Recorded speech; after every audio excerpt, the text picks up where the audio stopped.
I was scared of the original cartoon. I think I watched it once and then I never picked it up again. I watched it for the first time in probably 16, 17 years. Nothing has brought me greater joy than watching the Walt Disney Company absolutely panic over the last few weeks. They're mad at South Park because they're making fun of their woke ideologies, constantly race swapping or religion swapping everything in their movies. They didn't just mock her, they obliterated her when South Park turned its savage spotlight on Rachel Zegler in Disney's already disastrous Snow White remake. The internet didn't just react, it detonated. What started as a controversial casting decision had already stirred waves of discontent. But once the animated juggernaut took aim, that slow burn turned into a full-blown wildfire. The episode didn't pull punches, it mocked, it mimicked in it. Magnified everything fans had been saying online for months. One major development going on now involves more to do with Rachel Zegler and her attitude towards South Park Studios and Paramount after learning about what they are planning for their upcoming special called the DEI Special. Zegler's name shot to the top of trending lists. Within hours, memes flooded timelines, clips were shared, dissected, remixed. Some viewers laughed, others cringed, but everyone, whether they sided with the remake or hated it, had something to say. The parody didn't just ridicule Rachel, it weaponized her own words, turning interviews and sound bites into comedic grenades. The last time I had the dream, I was walking down the school hallway, and that's when I started to notice that something's wrong. Everyone I cared about has been systematically replaced. And finally, I want to scream, and I'm like, why are they replacing every single character with someone who is diverse? And just like that, what had once been Disney's next big fairy tale turned into a pop culture disaster the moment South Park aired their takedown. The situation spiraled beyond anyone's control. And what followed was nothing short of a PR nightmare wrapped in satire. You see, Rachel Zegler wasn't just portrayed as a misguided starlet in South Park's upcoming DI special, a sequel to their infamous Pandaverse episode. She was transformed into a full-blown caricature that seemed ripped straight out of the loudest corners of internet discourse. They didn't go subtle, they went for spectacle. The animated version of Rachel was seen barging onto sets, hijacking every scene, and delivering long preachy rants about how the original Snow White was a dangerous relic of past. Even if everything worked perfectly, it would have been almost impossible for this movie to succeed, because you're comparing it to one of the most beloved films of all time and a truly groundbreaking movie. She wasn't just dismissive, she was militant, screaming at her co-stars, rolling her eyes at script suggestions, launching into monologues about equity, and rewriting the fairy tale to reflect what she called modern salvation through progress. Every time another character tried to get a word in, she cut them off, declaring herself the only one brave enough to challenge toxic nostalgia. She dismissed the original Snow White as toxic trash, scoffing at any hint of romance or tradition. The parodies' brilliance wasn't just in its absurdity, it was in how close it mirrored things Rachel had actually said in real interviews. The animated version of her character, though over the top, didn't feel entirely fictional, it felt uncomfortably familiar. And as she stormed through the parody, acting like she alone could save society, everyone else in the room, from fictional Disney execs to cartoon co-stars, simply cringed, unsure whether to speak up or get steamrolled next. On the original production, I was scared of it. Oh, it was so weird. It was a stalker. Like, I feel like if you are taking on the most iconic Disney role ever, genuinely, like this was the most prolific Disney film, I feel like you should kind of have some sort of reverence for the original production. And the wildest part, it was all eerily similar to things she's actually said, but that's just the beginning, because what happened behind the scenes after that parody aired, that's the part that'll shock you. At first, it seemed like a dream role that any rising actress would kill for. Rachel Zegler, fresh off a critically acclaimed breakout performance in West Side Story, was hailed as a rising star with the voice, charisma, and screen presence to lead a major studio production. Disney proudly announced her casting as a new Snow White in its ambitious live-action remake, touting her as a perfect face for a new generation of fairy tale heroines. It was supposed to be the next big thing, a fusion of classic Disney charm and modern storytelling reimagined for contemporary audiences. Press releases were glowing. Industry insiders called the move bold. Rachel herself spoke with enthusiasm about the opportunity, calling it a huge honor and saying she hoped to inspire girls everywhere. The marketing machine was ready to roll, but that hopeful narrative unraveled almost immediately. But within days, the backlash began. You don't particularly see people who, look like me or are me playing roles like that. So it was definitely, when it got announced, White! He wasn't a stalker, by the way. Thing that was like trending on Twitter for days because all of the people were angry. Fans of the 1937 original weren't thrilled the casting of a Latina actress for a character literally named Snow White sparked heated debates across the internet. Critics and YouTubers flooded comment sections with the same question: why cast someone who clearly doesn't like the source material? But it wasn't just a casting, it was a comment and interview after interview. Rachel trashed the original. She said it was weird and outdated, she said. The prince was a stalker, she said Snow White wouldn't.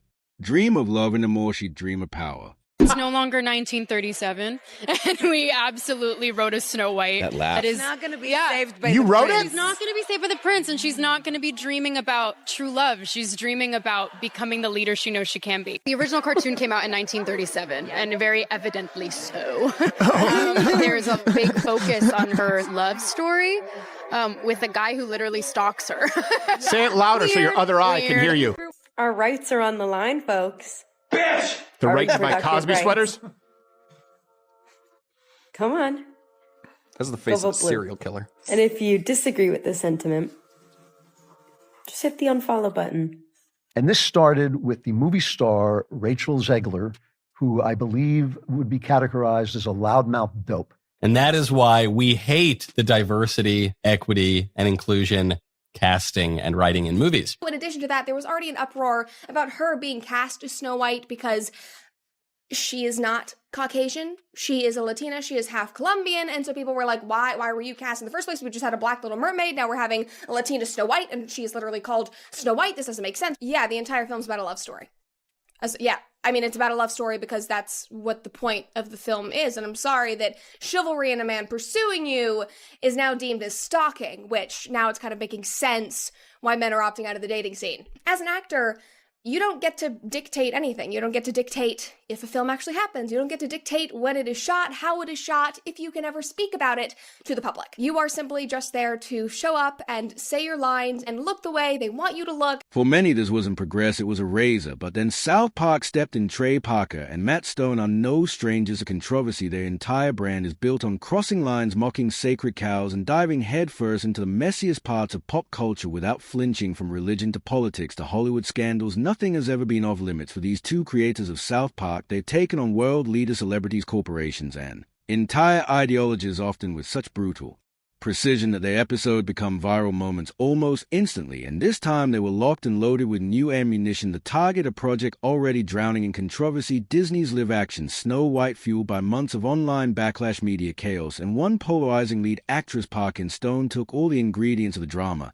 and cooked up a savage parody that left no stone unturned. Their DI special, a spiritual sequel to the Pandaverse, featured a scene that left viewers stunned and scrambling to rewind just to make sure they saw what they thought they saw. It wasn't just a jab at Snow White, it was a full-on dissection of the entire controversy surrounding Disney's new direction, the backlash from longtime fans, and the polarizing figure at the center of it all, Rachel Zegler. The Snow White parody landed like a punch to the gut. The satirical version of the film was so exaggerated and absurd, yet eerily close to real events, that it left audiences in a state of disbelief. Every line dripped with layered meaning, mocking not only the new film's plot changes and casting decisions, but also Hollywood obsession with performative virtue, signaling fans watching couldn't help but notice how the animated Rachel character delivered nearly word-for-word mock versions of her most controversial real-life interviews. The resemblance was intentional, and it made the mockery hit harder for viewers who were already frustrated with the direction of the remake. The South Park take felt like long overdue validation for supporters of the film. It was an uncomfortable moment of reckoning either way. The parody didn't just hit close to home, it cracked the walls and shook the foundation. Their version of Rachel was loud, smug, and self-righteous. She ranted about saving the world. She ignored the plot. She berated the evil queen for daring to steal the spotlight. It was scathing,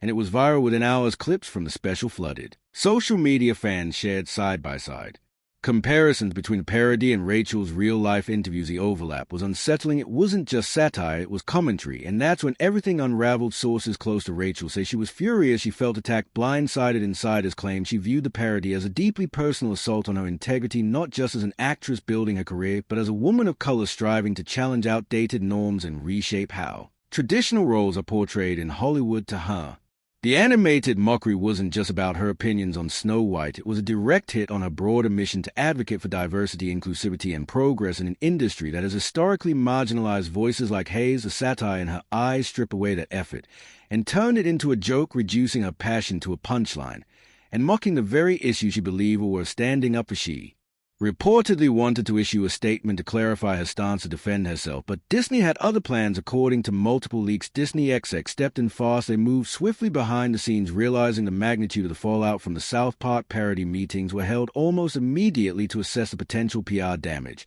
and explore how to contain the situation.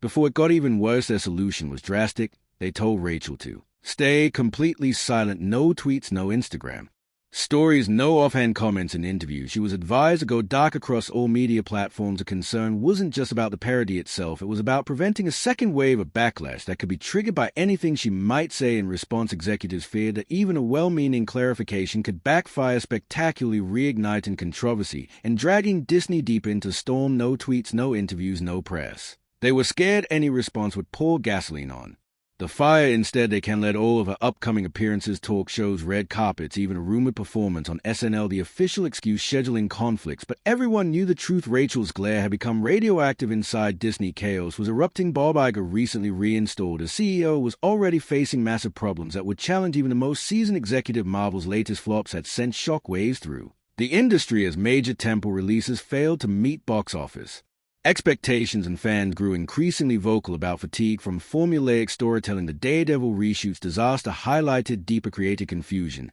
within Disney's streaming division, with entire plot lines being rewritten, showrunners removed, and key characters sidelined in a bid to salvage what many feared would be another misfire. Meanwhile, Disney Plus subscriber numbers weren't just dipping, they were plummeting. International growth had stagnated, U.S. retention was faltering, and mounting complaints over content quality and political overreach were making headlines. Longtime loyal subscribers were canceling in droves, citing burnout and a disconnect from a brand's once unshakable identity. In short, the empire was teetering, and just when it seemed like it couldn't get worse, Snow White became the newest and perhaps most visible symbol of everything going wrong. Now, their Snow White remake, a film meant to revive the brand, was a laughingstock, and South Park had just made it 10 times worse. According to insiders, emergency meetings were being held daily. PR teams scrambled to rewrite talking points. There were whispers of reshoots, rewrites, entire scenes being cut. The worst part, they weren't sure who to blame: Rachel for speaking out, Gallardo for reportedly clashing with her, the fans for resisting change, or South Park for turning all of it into a punchline behind closed doors. Things got worse. Rachel allegedly felt betrayed. Her camp reportedly began exploring legal options, accusing Disney of breaching specific clauses in her contract that guarantee promotional support, visibility, and media presence during the lead-up to the film's release. According to sources close to the situation, Rachel and her team believed that the studio had not only failed to defend her publicly during the growing backlash, but had actively sidelined her from key press opportunities that were part of her agreement. The decision to cancel multiple appearances, including major talk shows and red carpet interviews, without her input reportedly created serious tensions behind the scenes. Legal advisors allegedly began combing through the fine print to determine if any of Disney's choices could be interpreted as violations of the agreed-upon terms. While no official legal filing was made at the time, the fact that legal recourse was even being considered underscored just how fractured the relationship between the star and the studio had become. Was it a negotiating tactic or real threat? Nobody knew for sure, but one thing was clear: the relationship between Rachel and Disney was deteriorating fast. Even Gal Gadot, once seen as a film's saving grace, was now at the center of her own rumors. Reports swirl that she and Rachel hadn't spoken in weeks. That tension on set was unbearable, that entire sequences were scrapped due to infighting, and all of it was being meme-ed to death as a South Park parody continued to trend. Something strange happened. The discourse shifted. It wasn't just about Snow White anymore. It was about culture, tradition versus progress, representation versus respect. Supporters of Rachel said she was standing up for a new kind of storytelling, that she was trying to challenge outdated fairy tale tropes. Critics accused her of arrogance, of insulting a classic, then playing the victim when called out. But one thing united both camps: the parody had struck a nerve, and whether you laughed or cringed, you couldn't ignore it. The question on everyone's mind now is simple: can Snow White 2025 still succeed? The odds aren't good. The film has already been delayed, reshot, rewritten. Its star is at war with its studio, and its public perception has been hijacked by satire. Even if the visuals are stunning, even if the acting is strong, even if Gal Gadot slays as the evil queen, can it overcome this, or will it go down as a film that broke Disney? Here's a reality: this isn't just about one actress or one movie. It's about what happens when $1 billion brand loses control of its narrative. It's about what happens when modern messaging collides with nostalgic expectations. And it's about how fast things can spiral when you're caught between two generations with very different ideas about what a princess should be. Rachel's glare may not have intended to ignite a culture war, but thanks to South Park's unflinching satire, she's now the face of it. And whether she recovers from that, only time will tell. If you Thought this story was over, it's not theirs. Already buzz that South Park may return to the Snow White saga in another episode, and insiders say Disney is quietly bracing for another round of mockery, maybe even a brutal spoof of Bob Iger himself. So what do you think? Is this just growing pains for a modern fairy tale, or is Disney finally paying the price for forgetting the magic that made its classics timeless? Let us know in the comments. And if you want more behind-the-scenes celebrity chaos, parodies, and pop culture meltdowns, don't forget to subscribe and hit the notification bell, because trust us, this isn't the last time South Park is going to shake Hollywood to its core.